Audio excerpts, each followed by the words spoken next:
ಮಲೆನಾಡು ಜನಹಿತ ರಕ್ಷಣಾ ವೇದಿಕೆಯ ವತಿಯಿಂದ ಜಿಲ್ಲೆಗೆ ಸಂಬಂಧಪಟ್ಟಂತೆ ಡೀಮ್ಡ್ ಅರಣ್ಯ ಜಮೀನನ್ನು ಅರಣ್ಯ ಕಂದಾಯ ಮತ್ತು ಸರ್ವೆ ಇಲಾಖೆಯ ಅಧಿಕಾರಿಗಳಿಂದ ಜಂಟಿ ಸರ್ವೆ ಕಾರ್ಯ ನಡೆಸುವ ಕುರಿತು ನಮ್ಮ ಯಾವುದೇ ಗ್ರಾಮ ಪಂಚಾಯಿತು, ಗ್ರಾಮ ಸ್ಥಳೀಯ ಆಡಳಿತ ಹಾಗೂ ಜನಪ್ರತಿನಿಧಿಗಳಿಗೆ ಮಾಹಿತಿಗಳನ್ನು ನೀಡದೆ ಅಧಿಕಾರಿಗಳು ಒಂದು ತುರ್ತಾಗಿ ಸುತ್ತೋಲೆಯನ್ನು ಹೊರಡಿಸಿರುತ್ತಾರೆ.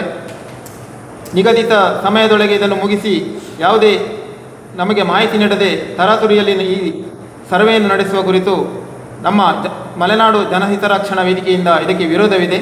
ಈ ನಿಟ್ಟಿನಲ್ಲಿ ಜನಸಾಮಾನ್ಯರಿಗೆ ಇದರ ತಿಳುವಳಿಕೆ ಅರಿವು ಮೂಡಿಸಲು ಈ ಒಂದು ಪತ್ರಿಕಾಗೋಷ್ಠಿಯನ್ನು ನಮ್ಮ ಮಲೆನಾಡು ಜನಹಿತ ರಕ್ಷಣಾ ವೇದಿಕೆಯಿಂದ ಕರೆದಿದ್ದೇವೆ. ಈ ನಿಟ್ಟಿನಲ್ಲಿ ಬಂದಿರತಕ್ಕಂತಹ ಎಲ್ಲ ಪತ್ರಿಕಾ ಮಾಧ್ಯಮದವರಿಗೆ ಆತ್ಮೀಯವಾದ ಸ್ವಾಗತವನ್ನು ಕೋರುತ್ತಿದ್ದೇವೆ. ಈಗಾಗಲೇ ಉಲ್ಲೇಖ ಮಾಡಿದ ಪ್ರಕಾರ ನಾವು ಮಲೆನಾಡು ಜನಹಿತ ರಕ್ಷಣಾ ವೇದಿಕೆಯು ಸುಮಾರು 15 ವರ್ಷಕ್ಕಿಂತ ಮಿಕ್ಕಿ ರೈತರ ಪರವಾಗಿ ಹೋರಾಟ ಮಾಡ್ತಾನೆ ಬಂದಿದೆ. ಇವತ್ತು ಅರಣ್ಯ ಇಲಾಖೆಯ ಕಾನೂನುಗಳು ಆಗಾಗ ಸುತ್ತೋಲೆಗಳು ಬರ್ತಾನೆ ಇರ್ತದೆ. ಹಾಗೆಯೇ ನೂರಾರು ವರ್ಷದಿಂದ ವಾಸ್ತವ ಇರುವಂಥ ಕೃಷಿ ಮಾಡಿ ಬದುಕ್ತಾ ಇರುವಂತಹ ರೈತರಿಗೆ ನೋಟಿಸ್ ಕೊಟ್ಟು ಮಾನಸಿಕ ಹಿಂಸೆ ಕೊಡ್ತಾನೆ ಬಂದಿದ್ದಾರೆ ಅರಣ್ಯ ಇಲಾಖೆಯವರು. ಆದರೆ ಇವತ್ತು ರೈತರು ಆತಂಕದಿಂದಿದ್ದಾರೆ. ಈ ಆತಂಕ ನಿರ್ವಹಣೆಗೋಸ್ಕರ ಮಲೆನಾಡು ಜನಹಿತ ರಕ್ಷಣಾ ವೇದಿಕೆ ಹೋರಾಟ ಮಾಡ್ತಾ ಬಂದಿದೆ. ಪಶ್ಚಿಮ ಘಟ್ಟದ ತಪ್ಪಲು ಪ್ರದೇಶದಲ್ಲಿ ಈ ಪರಿಸರ ಸಂರಕ್ಷಣೆ ನೆಪದಲ್ಲಿ ಅನೇಕ ಕಾನೂನುಗಳನ್ನು ತರುವಂಥ ಪ್ರಯತ್ನ ಮಾಡ್ತಾ ಇದ್ದಾರೆ. ಆದರೆ ಇವತ್ತು ರೈತರು ವಿಶೇಷ ಏನಂದರೆ ರೈತರು ಕೇಳ್ತಿರುವಂಥದ್ದೇನೆಂದರೆ ಮೂಲಭೂತ ಸೌಕರ್ಯ ಮಾತ್ರ. ಅದರಲ್ಲಿ ಏನು ಬರ್ತದೆ ಅಂದರೆ ವಿದ್ಯುತ್ ಇರ್ಬೋದು, ಶೈಕ್ಷಣಿಕ ಸಂಸ್ಥೆ ಅಥವಾ ಆರೋಗ್ಯ ಸಂಸ್ಥೆಗಳಿಗೆ ಬೇಕಾಗಿರುವಂಥ ಕಟ್ಟಡ ನಿರ್ಮಾಣಕ್ಕೆ ಕಂದಾಯ ಭೂಮಿಯಲ್ಲಿ ಜಾಗ ಇರ್ಬೋದು ಅಥವಾ ರಸ್ತೆ ಇರ್ಬೋದು. ಈ ರೀತಿಯ ಸಣ್ಣ ಪುಟ್ಟ ಪರಿಸರಕ್ಕೆ ಪೂರಕವಾಗಿ ಪರಿಸರವನ್ನು ಉಳಿಸಿಕೊಂಡೇ ಮಾಡ್ತಿರುವಂತಹ ಒಂದು ಮೂಲಭೂತ ಸೌಕರ್ಯ ಬೇಡಿಕೆಡ್ತಾರೆ. ಆದರೆ ಇವತ್ತೇನಾಗಿದೆ, ಪರಿಭಾವಿತ ಅರಣ್ಯ, ಡೀಮ್ಡ್ ಫಾರೆಸ್ಟು, ಕಂದಾಯ ಭೂಮಿ ಇದನ್ನೆಲ್ಲ ಅರಣ್ಯಕ್ಕೆ ಸೇರ್ಪಡೆ ಮಾಡುವಂಥದ್ದು ನಿರಂತರ ಪ್ರಯತ್ನ ನಡೀತಾನಿದೆ. ಆದರೆ 1947 ನಂತರ ಯಾವುದೇ ಸುತ್ತುವಲೆ ಅಥವಾ ಅರಣ್ಯಕ್ಕೆ ಕೃಷಿ ಭೂಮಿಯನ್ನು, ಕಂದಾಯ ಭೂಮಿಯನ್ನು, ಡೀಮ್ಡ್ ಫಾರೆಸ್ಟು ಅಥವಾ ಸಾಮಾಜಿಕ ಅರಣ್ಯ ಉಳಿದ ಅರಣ್ಯಗಳನ್ನು ಇದನ್ನು ಕಂದಾಯ ಭೂಮಿಯನ್ನು ಸೇರಿಸಬೇಕಿದ್ರೆ ಯಾವುದೇ ಜನಪ್ರತಿನಿಧಿಗಳಿಗೆ, ಯಾವುದೇ ರೈತರಿಗೆ ಗಮನಕ್ಕೆ ತರದೆ, ಅದರಲ್ಲೂ ಆ ಭಾಗದಲ್ಲಿ ಬಂದು ಸರ್ವೆ ಮಾಡದೆ ಜನವಸತಿ ಪ್ರದೇಶ ಅಥವಾ ಗೋಮಾಲ, ನಡುತೋಪುಗಳು, ರಸ್ತೆಯ ಎಡಬಲಿ ಬೇಕಾಗುವಂಥ ವಿಸ್ತೀರ್ಣಕ್ಕೆ ಬೇಕಾಗುವ ಜಾಗಗಳು, ಮೂಲಭೂತ ಸೌಕರ್ಯಕ್ಕೆ ಬೇಕಾಗುವಂತಹ ಕಾದಿರಿಸಿದ ಭೂಮಿ, ಪಂಚಾಯತ್ ಕಾದಿರಿಸಿದರೆ ಅದನ್ನು ಇವುಗಳನ್ನು ಯಾವುದನ್ನು ಗಣನೆಗೆ ತೆಗೆಯದೆ ನೇರವಾಗಿ ಸರ್ವೆ ನಂಬರನ್ನು ಸೇರಿಸ್ತಾರೆ.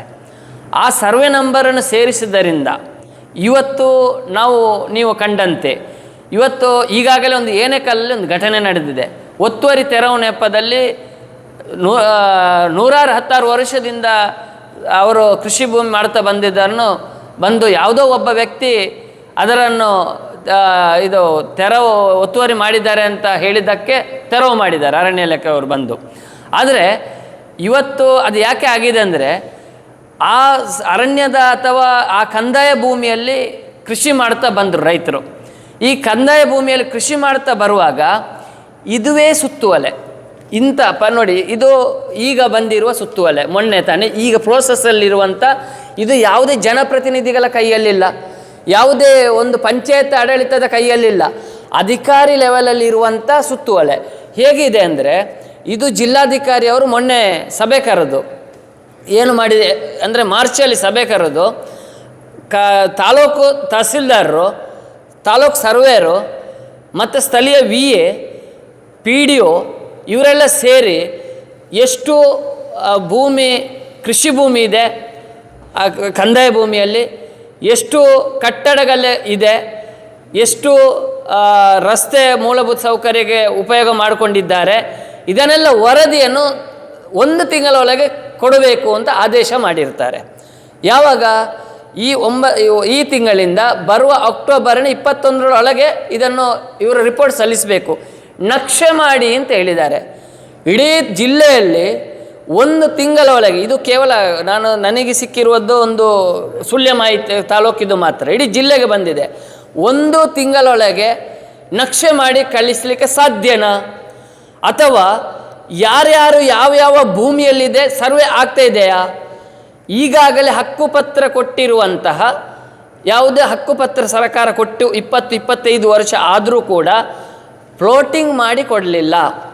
ಯಾಕೆ ಕೊಡಲಿಲ್ಲ ಅಂದರೆ, ಇದೇ ರೀತಿ ಪರಿಭಾವಿತ ಅರಣ್ಯದಡಿಯಲ್ಲಿ ಸೇರಿಸುವಂಥ ಸಂದರ್ಭದಲ್ಲಿ ಸರ್ವೆ ನಂಬರನ್ನು ಸೇರಿಸುವುದರಿಂದ ಅದರಲ್ಲಿ ಭಾಗಶಃ ಅರಣ್ಯ ಎಂಟ್ರಿ ಆಗಿದೆ. ರೈತನು ಕೂತು ಹಕ್ಕುಪತ್ರ ಸಿಕ್ಕಿದ ಮೇಲೆ ಅದೇ ಸರ್ವೆ ನಂಬರಿಗೆ ಭಾಗಶಃ ಅರಣ್ಯ ಎಂಟ್ರಿ ಆದ ಕಾರಣ ಫ್ಲೋಟಿಂಗ್ ಆಗ್ತಾ ಇಲ್ಲ.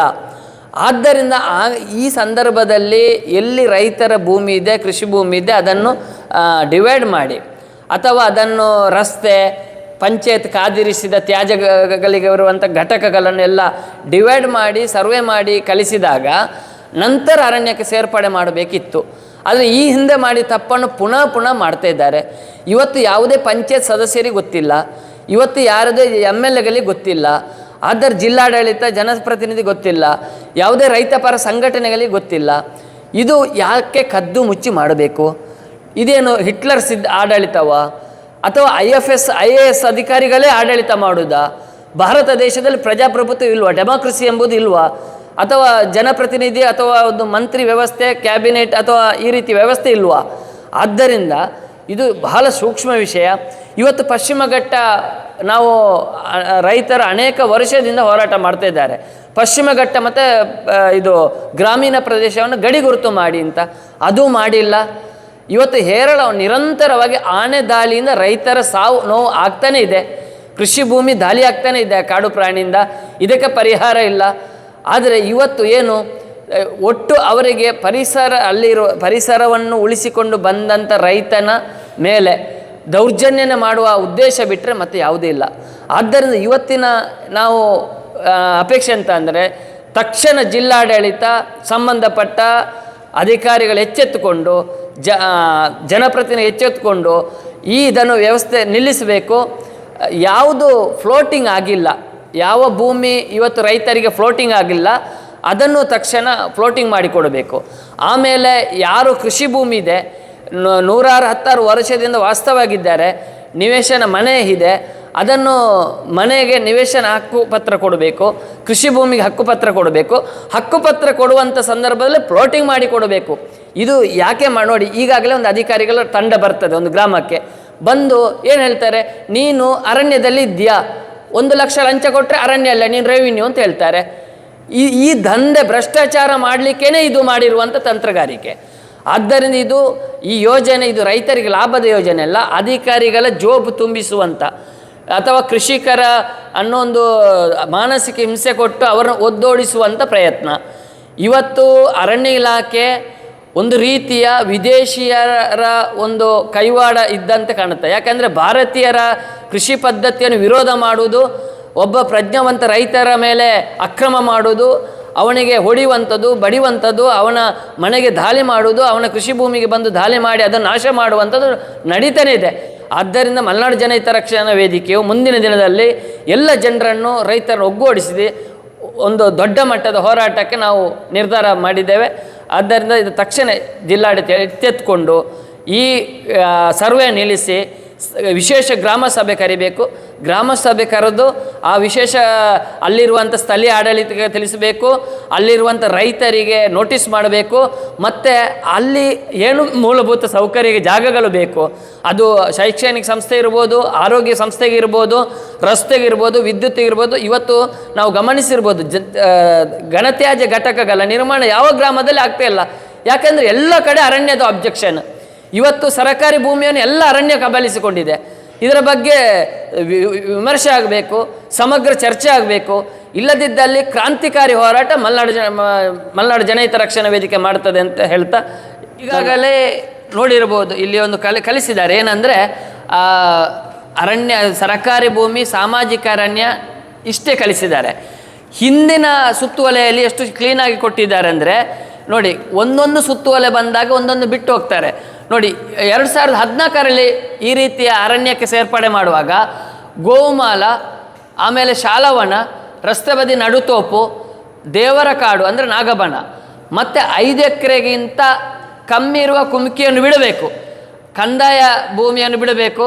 ಯಾವುದೇ ಸಾರ್ವಜನಿಕ ಉದ್ದೇಶಕ್ಕೆ ಕಾದಿರಿಸಿದ ಭೂಮಿಯನ್ನು ಬಿಟ್ಟು ಮತ್ತು ಇನ್ನಿತರ ಯಾವುದೇ ಉದ್ದೇಶಕ್ಕೆ ಇದ್ದರೆ ಪಂಚಾಯತ್ ಪರ್ಮಿಷನ್ ತಗೊಂಡು ನೀವು ಸೇರಿಸಬೇಕು ಅರಣ್ಯಕ್ಕೆ ಅಂತೇಳಿ ಸುತ್ತುವಲೆ ಬಂದಿದೆ 2014ರಲ್ಲಿ. ಆದರೆ ಈಗಿರೋ ಸುತ್ತುವಲೆಯಲ್ಲಿ ಯಾವುದೇ ಆದೇಶ ಇಲ್ಲ. ಇದರಲ್ಲಿ ಏನು ಕೇವಲ ಸಾಮಾಜಿಕ ಅರಣ್ಯ, ರೆವಿನ್ಯೂ, ಕಂದಾಯ ಭೂಮಿಯನ್ನು ಕಳಿಸಿಕೊಡಿ. ಇದಕ್ಕೆ ಯಾಕೆ ವಿಮರ್ಶೆ ಆಗ್ತಾ ಇಲ್ಲ? ಇವರು ಯಾರು? ನೀವು ಕಟ್ಟಿದ ಟ್ಯಾಕ್ಸ್ ಹಣದಿಂದ ನಾವು ಅಧಿಕಾರಿಗಳನ್ನು ನೇಮಕ ಮಾಡಿ ಸೇವೆಗೆ ಬಿಟ್ಟಿರೋದು. ಇವರು ಏನು ಸೇವೆ ಮಾಡ್ತಾ ಇದ್ದಾರೆ? ಇವರು ಇದೇನು ಅವರಿಗೇನು ದೇವರು ಕೊಟ್ಟ ವರವ ಅಧಿಕಾರಿಗಳಿಗೆ ಈ ರೀತಿ ರೈತರನ್ನೇ ಶೋಷಣೆ ಮಾಡಬೇಕು, ನಿಮ್ಮದೇ ಸರ್ವಾಡಳಿತ ಅಂತೇಳಿ? ಆದ್ದರಿಂದ ಮುಂದೆ ಅಧಿಕಾರಿಗಳ ವಿರುದ್ಧನೇ ನಾವು ಹೋರಾಟ ಮಾಡುವಂಥ ಅನಿವಾರ್ಯತೆ ಇದೆ. ಈ ರೀತಿ ನಾವು ನೋಡಿ, ಜನಪ್ರತಿನಿಧಿಗೆ ಮಾಹಿತಿ ಇಲ್ಲ. ಇನ್ನೊಂದಿದೆ ನೋಡಿ, ಈಗ ಒತ್ತುವರಿ ತೆರವು ಮಾಡಿದ್ದಾರೆ. ಉದಾಹರಣೆ ಹೇಳ್ಬೇಕಾದ್ರೆ ಇವತ್ತೇ ಮಾಡಿರುವಂಥ ಘಟನೆಯನ್ನು ತಗೊಳ್ತೇನೆ. ಇವತ್ತು ಏನೇ ಕಾಲದಲ್ಲಿ ಸಿ ಸ್ಟೇಟ್ಮೆಂಟ್ ಅಂತ ಒಂದಿದೆ. ಇದು ಅರಣ್ಯ ಇಲಾಖೆ ಕೊಟ್ಟಿರೋದು. ಈ ಸಿ ಸ್ಟೇಟ್ಮೆಂಟಲ್ಲಿ ಪಶ್ಚಿಮ ಘಟ್ಟದ ಭಾಗದ ಯಾವುದೇ ಜಾಗ ಸರಿಯಾಗಿ ಗಡಿ ಗುರುತು ಇಲ್ಲ ಅಂತ ಒಪ್ಪಿಕೊಂಡದ್ದು ಸಿ ಸ್ಟೇಟ್ಮೆಂಟ್ ಇದೆ.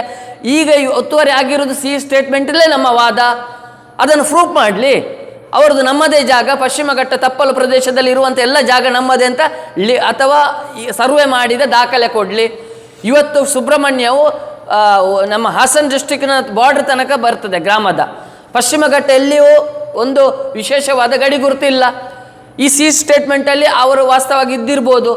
ಇವರು ಯಾಕೆ ಪ್ರಥಮವಾಗಿ ಪಶ್ಚಿಮ ಘಟ್ಟ ಗಡಿ ಗುರುತು ಮಾಡಲಿ, ಆಮೇಲೆ ರಿಸರ್ವ್ ಫಾರೆಸ್ಟ್ ಬೇರೆ ಮತ್ತು ಅಥವಾ ಸಾಮಾಜಿಕ ಅರಣ್ಯ ಬೇರೆ, ಕಂದಾಯ ಭೂಮಿ ಬೇರೆ ಮಾಡಲಿ. ಆ ರೀತಿ ಬೈಫಿಕರೇಷನ್ ಅಂದರೆ ವಿಭಾಗಗಳು ಮಾಡಿ ನಂತರ ಒತ್ತುವರಿ ತೆರವು ಮಾಡಲಿ. ಜನರು ಯಾವುದೇ ರೀತಿಯಲ್ಲಿ ಇದು ಏನಂದರೆ ಅಧಿಕಾರಿಗಳು ಲಂಚ ಕೊಡೋದ್ರೆ ಒತ್ತುವರಿ ತೆರವು, ಲಂಚ ಕೊಟ್ಟರೆ ಶಾಶ್ವತ ಬದುಕು. ಏನಿದು? ಆದ್ದರಿಂದ ಜಿಲ್ಲಾಡಳಿತ ಇದನ್ನು ಗಮನಿಸಬೇಕು. ಮುಂದಿನ ದಿನದಲ್ಲಿ ಅಧಿಕಾರಿಗಳಿಗೂ ರೈತರಿಗೂ ಸಂಘರ್ಷ ಆಗುವುದನ್ನು ತಪ್ಪಿಸಬೇಕು.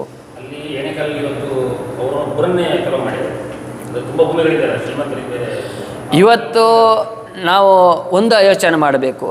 ಯಾರು ಲಂಚ ಕೊಡಲಿಲ್ಲೋ ಅವರನ್ನೇ ಟಾರ್ಗೆಟ್ ಮಾಡ್ತಾರೆ. ಯಾರು ಲಂಚ ಕೊಡ್ತಾರೋ ಅವರಿಗೆ ಹಕ್ಕುಪತ್ರ ನೀಡ್ತಾರೆ.